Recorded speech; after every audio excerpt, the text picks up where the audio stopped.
sur Israël pour qu'il mette fin à cette guerre à Gaza. Dans les pays qui s'opposent à la politique israélienne, on sait qu'on peut compter sur l'Irlande. L'Irlande qui vient de décider de suspendre le commerce avec les colonies illégales de Cisjordanie. L'Espagne aussi qui demande la suspension de l'accord et qui demande également l'embargo sur les armes. La France, silence. Et la solidarité internationale, pendant ce temps, ne se dément absolument pas. Les manifestations continuent de se dérouler dans toutes les villes du monde, pratiquement, avec beaucoup de force, beaucoup de détermination. En France, partout, il y en a, comme nous aujourd'hui, il y en a des dizaines. Et puis, il y a eu d'autres actions plus spectaculaires.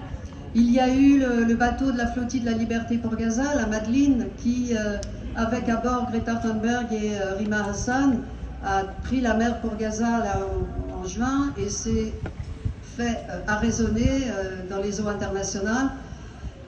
Les passagers, l'équipage ont été kidnappés, le bateau a été volé, il est en train de se balancer là dans les eaux d'Ashdod, donc un grand port israélien. On va, quand je dis on, parce que je fais partie de l'organisation de la flottille, on va tenter de faire des recours juridiques pour récupérer le bateau au moins. Mais par contre, ça a mis en lumière la dureté, la violence du blocus de Gaza et du génocide évidemment. Et je pense qu'en termes de communication, ça a été un véritable succès.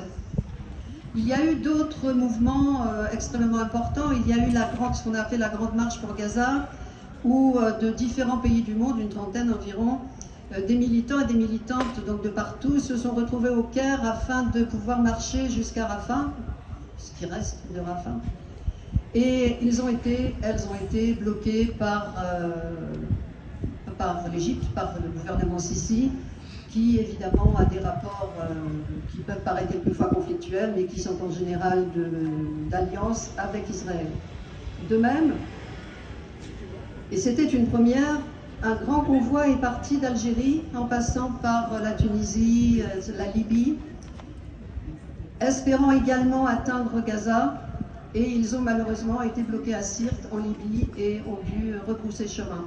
Donc là, on voit à quel point le bras d'Israël est long et à quel point la pression qu'il pose sur ses alliés ou des gens qui ont des intérêts communs avec lui est problématique pour le mouvement de solidarité. Mais ça ne fait rien, on va continuer. Et puis, d'ailleurs, on continue. Ce matin, nous étions devant Thalès. Oui.